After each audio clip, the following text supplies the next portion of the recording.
Hello everyone, I'm Ellen Akinyemi, the team leader at African Research Group for Gender and Social Welfare Policy. Welcome once again to the YouTube channel of African Research Group on Gender and Social Welfare Policy. Today we'll be discussing feminism. And when we say feminism, what do we mean by feminism or feminist thoughts? To some people, feminism means to be rebellious. When someone says, I'm a feminist, what comes to their mind is a rebellious, especially if it's to be a woman. The next thing that comes to mind is, this is a rebellious woman. This is an activist. This is someone that does not listen to the group of people that does not listen to their husband. In my language, we call it Egbekilokoshe. But here, the objective today is for us to be able to understand the meaning of feminism, so that when next we hear the word feminism or someone calls his or herself feminist, we will be able to know what that person is trying to say. So thank you as we will continue. So what is feminism, or what do we mean by feminist thought? Feminism is understood as a multidisciplinary system of critical interrogation theory and social action that addresses issues dealing with the economic, political, social, security, cultural, spiritual, intellectual, racial, artistic, sexual, and institutionalized inequalities of women in phallocentric societies. What this is trying to say is that feminism is multifaceted. So it draws its roots in different disciplines, different areas of our society. So talk of economic, political, social, security, cultural, spiritual, intellectual, racial, we talk about racism, artistic, sexual and institutionalized inequality of women in phallocentric societies. Phallocentric society, we're trying to talk about patriarchal society. That is the power of the phallus, the power of the penis, the power that is concentrated in biological determinism of human beings, in our biological factors, in our biological features. So feminism is a systematic protest against various forms and manifestations of oppressions and inequalities experienced by women. So when you hear feminism, what do we mean by feminism? So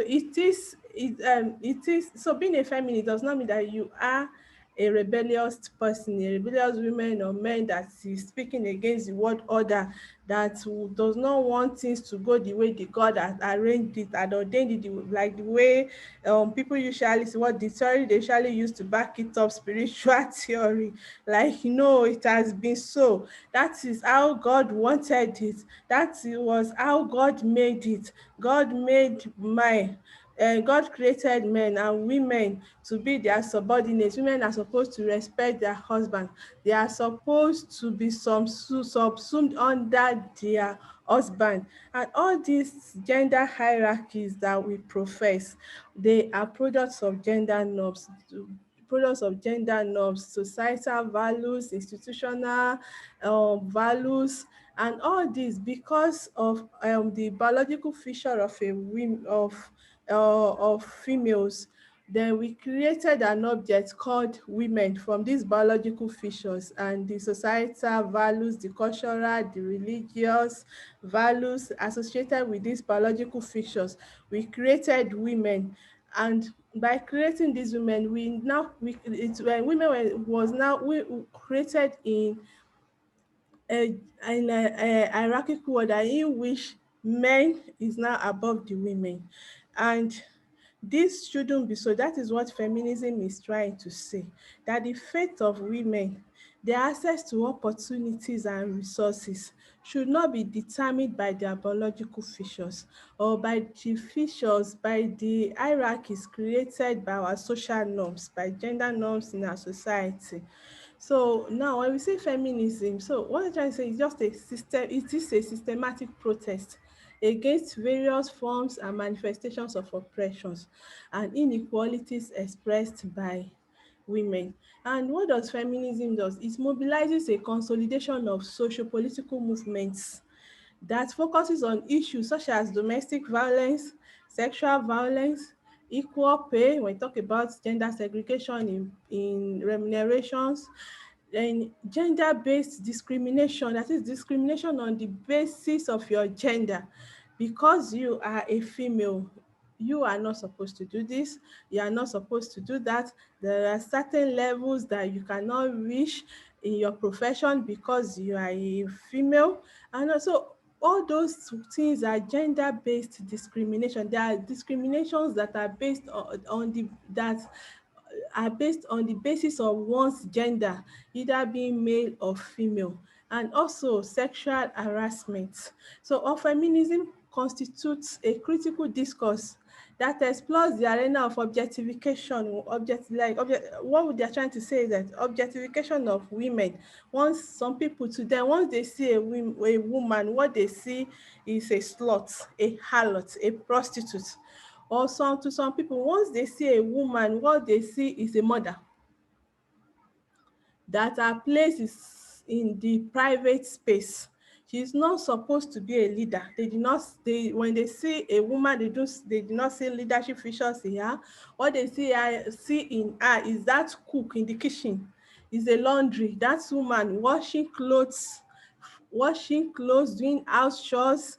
Then to some people, what they see is a sexual object that are supposed to be dehumanized, as in the cases of sexual violence.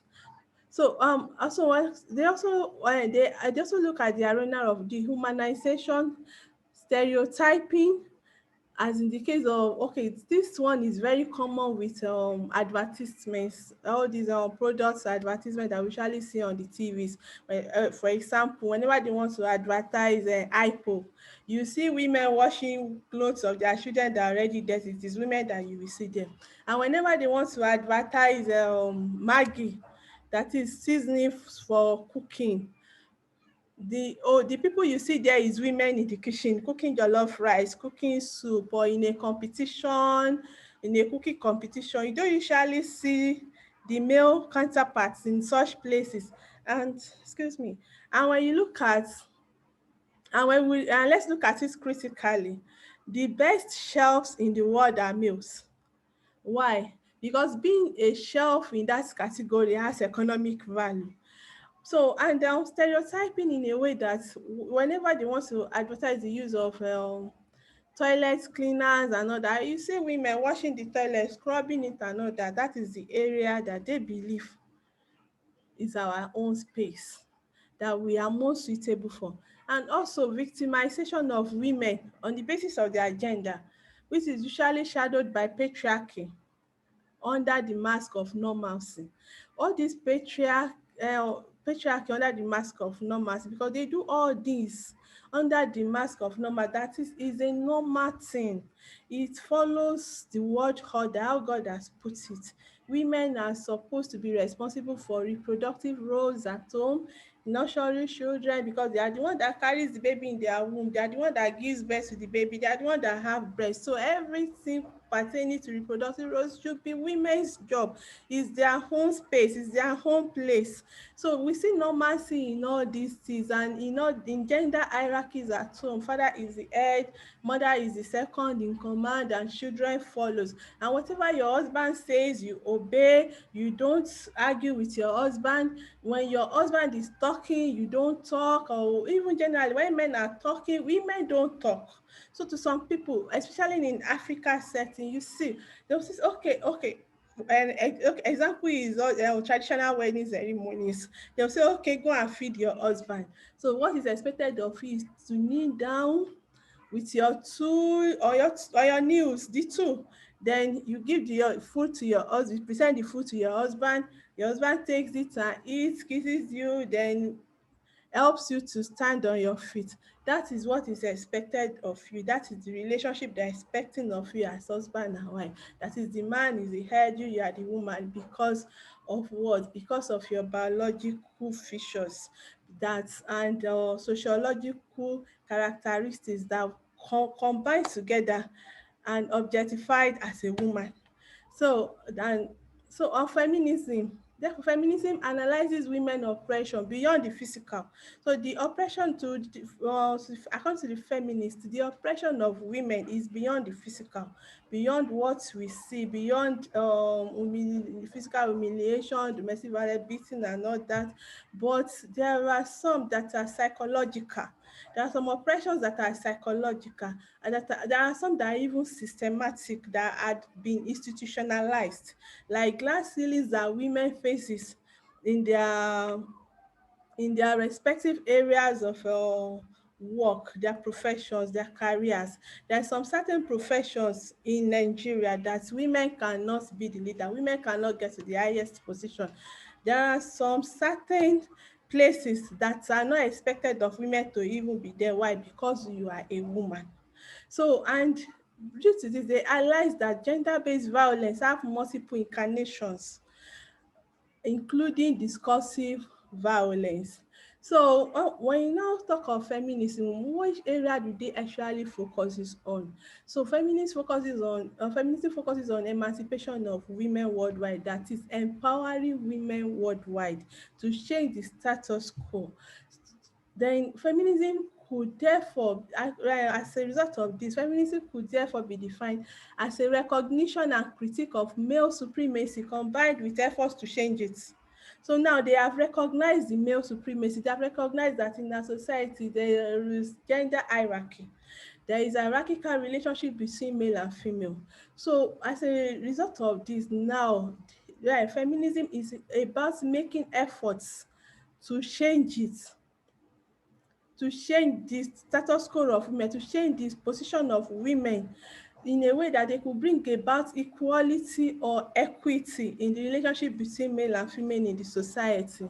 So summarily, feminism is about fight for equality of women by sharing equally with men in society's opportunities and scarce resources, as is said by one of the postmodernist feminism, one French feminist. She said, all human beings are equal at birth. And even when we are being formed in the womb, there is no special way of making boys and women and girls. So we are all equal at birth. There's no special way of delivering a baby boy or delivering a baby girl. It is when we come to this world that the social, religious, institutional structures places us in a hierarchical way. So feminism is about belief in the social, political, and economic equality of sexes. That is both boys and girls, women and men. That is, being a woman does not mean that you are a handicap. In Nigeria, for example, not even in Nigeria, globally, when we are looking at the vulnerable groups, women is always there. And to some people, once you are having children, give birth to a baby, the next thing they ask, is it a baby boy or a baby girl? When you say it's a baby girl, it's as if you've not really achieved the best thing in having children. The best one is about to come. I think they're still waiting for the boy to come.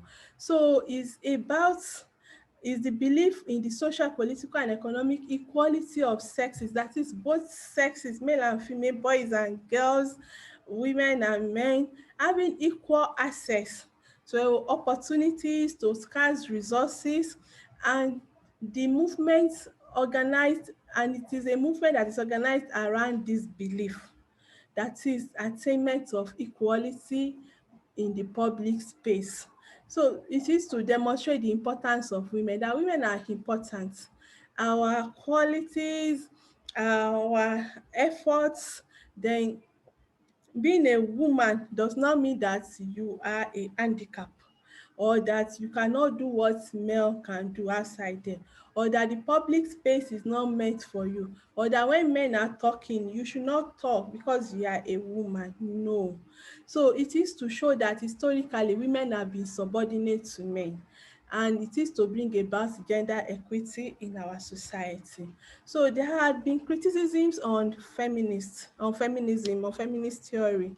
So, and part of the criticism is that is that the traditional way for feminism critique is that is on the basis of its generalization. That is, it places women in a homogeneous as a homogeneous group. It's presented women as a homogeneous group without looking at the differences inherent in women. When you look at the cultural differences, class differences, when you look at their ethnic differences, racism, and their race and all that. So it just put them together like, okay, patriarchy is a universal thing. Since women are products of patriarchal society, of patriarchy. So what we experience are linked together. So that this is the criticism that no. So the third world feminism, the contemporary feminists and third world feminists, they came together to say no, this is not so. What we experienced are not homogeneous. At least it is different to some extent on the basis of our culture, on the basis of our color, our race, on the basis of our ethnicity. So it is criticized for its inadequacy to highlight the multi-layered forms of violence targeted at women, and by overlooking the differences inherent in each woman, it subsumed all the violence under patriarchal. So this idea is propagated with the belief that women of the world are linked through sisterhood because they all live in a patriarchal society. So what these people are saying that okay, we all live in a patriarchal society, but the oppression we still face as women are different. When you look at our economic background, when you look at our class, when you look at our race, the Westerns and the Africans and the Haitians, and when you look at our cultural practices, so it is still different, and thus it should be addressed in a way that it will address all these roots of inequality that is inherent in each class, in each group of women. So as a result, it's said to promote socio-biological construct called women. That is the generalization of women's oppression as a homogeneous group. It is the as a homogeneous group is said to promote socio-biological constructs. That is the result that promotes the sociological construct called women. That is okay, or called woman. That is what is the sociological construct that is called woman? Is the attributes that we attribute to you being a woman or you being a man in the society. That is, once you are born, you have vagina, you have breast, you have biological features of a woman, your hormones, hormonal differences, you can menstruate, you can get pregnant, you can breastfeed, and because of that, your wear should be different from the male. Trousers are not meant for you. No, skirt is for you. When you are greeting your parents in the morning, you kneel down to greet your parents, boys prostrate. And you as a woman that you one day become a wife, when you see your husband, please kneel down to greet your husband. Or when you are giving your husband his food, you should be on your knees while your husband is being given his food and while he's eating until he tells you to stand up. So, and when your husband is talking, you don't talk. When your husband says you should not do this, don't do it. Okay, a typical example was one of these programs that I was watching. Although I like watching the program because I like the arguments, Kogberegbe on African Magic Yoruba. So there was one of the programs where they had issues on family planning, that is assessing family planning. So the wife, that is the woman in that program, she went for she went to undertake family planning without the consent of the husband. And when the husband now realizes that my wife is on family planning, then he put up a fight. The next thing, I'm divorcing you because I want more kids for myself. Okay, and at the end of the rather much argument, okay, people were calling in and talking. So at the end of the program, the woman, that is the actress, was now trying to advise fellow women in the country. So she was saying, oh, please, whatever your husband don't want, don't do it. If you want to undertake any family planning, any family planning method, please inform your husband. And if your husband does not agree to it, please don't do it. Please, it is wrong for you to go to family planning clinic by yourself as a wife to adopt any family planning method.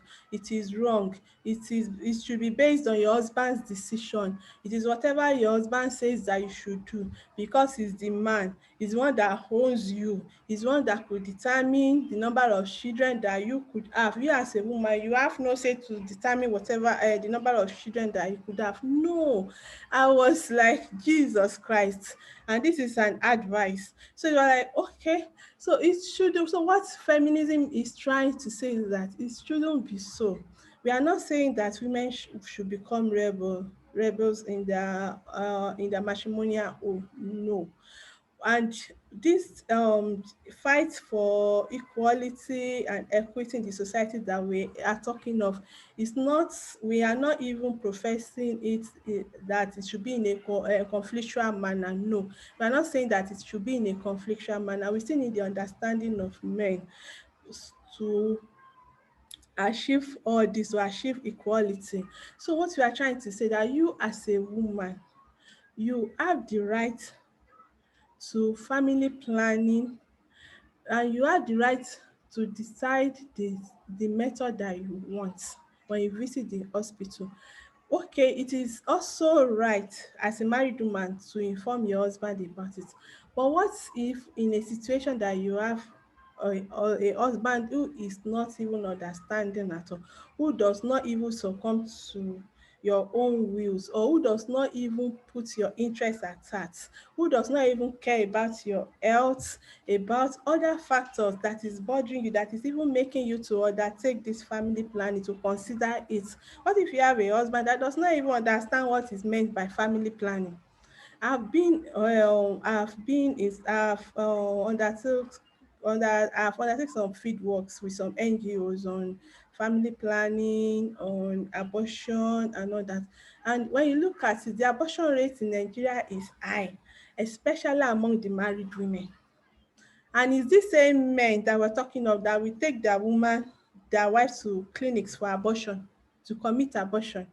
So you look at it in that way, and it's the same men that will be saying, no, I don't want my wife to undertake any family planning procedure, to go through any family planning procedure, or to even go to family planning clinic. So all these things is what feminism is about. It's trying to bring about equality. In your home, you should have a say. In your marriage, you should have a say. In the society, you should have a say, at least in making, policy formulation, not just at the implementation process. Okay, they say give women access, give women access, give women access. What about control? Are women not supposed to be given control? So it's about giving women both access and control of power, of resources, of opportunities in their environment. Not because, oh, she's a woman, one day she'll be married and she will no longer answer my name. So why should I spend my money on her? Why should I waste my resources on her? So this is what feminism is trying to say, that no, it is not right. There should be equality between women and men. And the fact that you are born with certain biological features that are different from men, because you do not have the power of the phallus, does not mean that your place in the society is home, should be restricted to your home, to your father's house, to your husband's house, or to the private space. No. So the idea of so according to this, the argument is that the idea of universal patriarchy had also been criticized by contemporary feminist thought and third world feminism on this blatant disregard for a woman's specific nationality, culture, religion, community, and history. And that is what I've tried to explain earlier. So because I've been mentioning patriarchy, phallocentric society, and all that. So that is why I would like to talk a little bit on patriarchy, just for us to understand the term patriarchy. When you hear patriarchy, what does it mean? Well, it's okay, oh, Africa, because the gender inequality that is in Africa, the gender gap in Africa is caused by patriarchy. Is this? So when you hear such words, okay, what is even this patriarchy? So what I'm trying to say is that patriarchy refers to a society-wide structure of power-based relationships in which men exercise domination, that is, men are the leader, women are the subordinates. So there is hierarchical relationship between male and female. So patriarchy manifests through social institutions and with its influence through existing ideologies. Because when you have a boy and a girl today now as your children, the next thing you expect is, okay, get inside that kitchen, you just tell your girl, your daughter, and what are you doing? You are watching TV with your daddy, whereas the boy is there sitting down there watching soccer match with his dad. Just tell the girl, look at dirty plates in my kitchen and you are there watching soccer with your dad. Come on, stand up, get into that kitchen and start washing the plates for me. Is this how you're going to do in your husband's house? And they will now start insulting me, telling me that I'm not a good mother, I did not give you good training. So these are what we are talking. So when you talk about this is just what I've just illustrated is part of the existing ideologies. And also we have through social institutions. There are so many institutions they will tell you we cannot give you maternity leave because you are not married, you are not yet married and you are pregnant, because you still answers your maiden name. Women don't have identity in Africa. We don't have our identity, and that was not part of our, that is not part, that was not part of our culture. No. Before the colonialism, we used to have identity, especially, okay, even now when you're in the midst of the illiterates, when you ask them for their names, they tell you their real name. They don't say I am mixing, so this one, the mrs factor is common among the elites, the educated elites, the literates. So if we are not saying, oh, I'm Mrs. Akinyemi because I am married, I'm no longer Jegede again. It's wrong for you to call me Jegede. You are disrespecting me. Don't you know that I'm a married woman? So women in Africa, we don't have identity. That's it. Other times when your friend has gotten married, you start searching for your friends on Facebook. You don't even know which name to type. Your friends profile will prop up. No. And okay, like one of our professors one day at the center where I studied, she said women, they were introducing her, they said, oh, let's welcome our mama to the podium. So everybody started clapping. She now said, oh, women, we don't have identity in Africa. Before I was auntie, later I became mommy, and now I am mama. So whereas men, they have identity. The name that they've been given from birth is what they answer till when they are dead. Till when they are no more. That is what they answer. It's not like we women. Exactly, when you divorce a man, you change your name again. When you, maybe something happened, maybe you lost your spouse and you got married to another one, you change your name again. So women, we don't have identity in Africa, and we are being trained. One of my lecturers, do you know what she told us one day? She said, women, we are constantly being trained, that your father will train you. After your father had trained you, your husband will train you. After your husband's training, then your son, if you have a male child, your son will take over the training. It too will train you. So we are constantly being trained till we die. So what they're trying to say now is that patriarchy manifests through social institutions like religious bodies, like cultural institutions. There are some churches that women don't even get to the highest position there. Like in Catholics, is the Reverend Father. So the reverends that don't get to the highest position, they have a place for women. There are some churches that once a woman is menstruating, you are not holy enough, you are no longer clean, you cannot get to some certain places in the church.